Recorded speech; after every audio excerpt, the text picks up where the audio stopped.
మహాగణాధిపతయే నమః. శ్రీమాత్రే నమః. వెల్కమ్ టు ఎయిట్ భక్తి ఛానల్.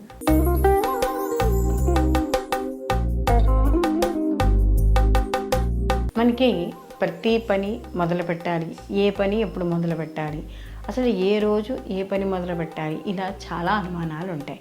అయితే మనకి వారానికి కానీ చూసుకున్నప్పుడు వారానికి 7 రోజులు. ఈ 7 రోజుల్లో కూడా మనకి కొన్ని రోజులు ఈ పనులు చేయొచ్చు, కొన్ని రోజులు ఈ పనులు చేయకూడదు అనే కొన్ని నియమాలు పెట్టడం అనేది జరిగింది. అయితే మరి అసలు ఎందుకు ఇలా చెప్తున్నారు, ఏ రోజు ఏ వారాల్లో మనం ఎటువంటి పనులు చేయాలి అనేది తెలుసుకునేటప్పుడు మొదటిగా మనము ఆదివారం కానీ చూసుకుంటే ఆదివారం రోజు అసలు ఎటువంటి పనులు చేపట్టాలి, ఎటువంటి పనులు చేయకూడదు. ఆదివారానికి అధిపతి సూర్యభగవానుడు. సూర్యభగవానుడు ఆరోగ్యకారకుడు. ఈ ఆరోగ్యప్రదాత అయిన సూర్యభగవానుడు ఉదయించక ముందరే, అంటే సూర్యోదయానికి పూర్వమే ముందర లేవాలి. చాలామంది ఆదివారం అనేటప్పటికీ రెస్ట్ తీసుకుంటూ ఉంటారు, ఇంకో గంట ఎక్కువ పడుకోవచ్చు అని. అసలు మిగతా వారాల కన్నా ఆదివారమే సూర్యభగవానుడి ప్రీతి కాబట్టి ఆ రోజు ముందుగా లేవాలి. ఎందుకు?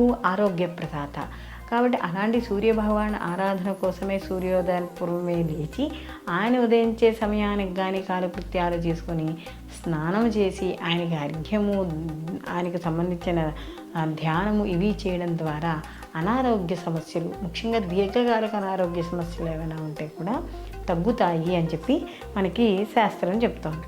అయితే ఇక్కడ ముఖ్యంగా కానీ చూసుకున్నప్పుడు ఆదివారం నాడు కొన్ని పనులు ఉంటాయి మనకి. వాటిల్లో తలస్నానం ఆదివారం చెయ్యరాదని చెప్తారు. అలాగే మనకి ఏదైనా ముఖ్యమైన పనులు, అంటే ఏదైనా మనకి ఎవరికైనా అధికారం ఇవ్వాలన్నా, లేకపోతే ఎవరినైనా ప్రకటించాలన్నా, లేకపోతే ఏదైనా ముఖ్యమైన పనులకు వెళ్ళాలన్నా, ఇలాంటి వాటికి అన్నిటికీ కూడా ఆదివారం చాలా మంచిది అని చెప్తాం. అలాగే ఇక్కడ తండ్రులు, అంటే ఇక్కడ కొడుకులు తండ్రులు మధ్య ఏమైనా చిన్న చిన్న విభేదాలు ఉన్నా, వాళ్ళకి సంబంధించిన స్థిరచరాస్తుల విషయాలు ఏమైనా ఉన్నా, లేకపోతే పెద్దల నుంచి వచ్చే ఆస్తులు ఏమైనా ఒక సమావేశం ఏర్పరచుకోవాలన్నా, ఇలాంటి వాటికి కూడా ఆదివారము చాలా మంచిది. అలాగే ముఖ్యంగా ఇక్కడ ఏదైనా ఉన్నతాధికారులను కలుసుకోవడానికి కూడా ఈ ఆదివారం అనేది చాలా మంచిదిగా చెప్తాం. అలాగే ముఖ్యంగా ఏవైనా ప్రాజెక్టులు చేపట్టేటప్పుడు, కొత్త పనులు చేపట్టేటప్పుడు కనీసం ఆ రోజు ఇది మొదలు పెడదాము అని అనుకున్నా కూడా అందులో విజయం సాధించడం జరుగుతుంది అని చెప్తాం. అలాగే ఇక్కడ సూర్య నమస్కారాలు, అలాగే సూర్యుడికి సంబంధించిన స్తోత్రాలు పారాయణ అనేది చేసుకోవాలి. అలాగే మనకి నూతన వ్యాపారాలు, వాటికి కూడా ఈ యొక్క ఆదివారం అనేది మంచిది.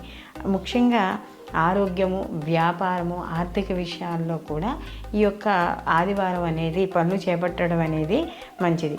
అలాగే ఇక్కడ వ్యవసాయానికి సంబంధించిన పనులు, కొనుగోళ్ళు, వ్యాపారాలు లేదా వ్యవసాయ పనులు మొదలు పెట్టడానికి కూడా మనకి ఆదివారం అనేది చాలా మంచిది. అయితే ఇక్కడ ఆదివారం నాడు చాలామంది, అంటే సండే వచ్చిందంటే నాన్ వెజ్ అనేది అంటే కొంచెం ఇష్టపడుతూ ఉంటారు, ఆ రోజు కొంచెం పీస్ఫుల్గా ఉంటుందని.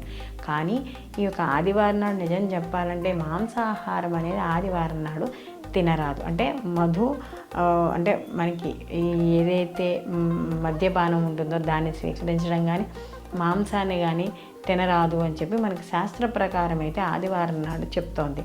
కాబట్టి ఇక్కడ ముఖ్యంగా గృహోపదేశం చేసుకోవడానికి వాటికి కూడా ఈ యొక్క ఆదివారం అనేది మంచిది. కాబట్టి సూర్యభగవానుడు ఆరోగ్యాన్ని ఇచ్చేవాడు కాబట్టి ఈ ఆదివారం నాడు ఏవైతే అనారోగ్యానికి సంబంధించి ఏవైతే పనులు ఉంటాయో వాటిని చేయకుండా ముఖ్యమైన పనులు, అధికారుల్ని కలుసుకోవడానికి, వీటికి అన్నింటికీ కూడా ఆదివారం ముఖ్యమైన రోజు. స్వచ్ఛమైన స్ఫటికలింగాలు, సాలగ్రామాలు, అలాగే రుద్రాక్షలకి ఈ కింద నెంబర్ని సంప్రదించగలరు.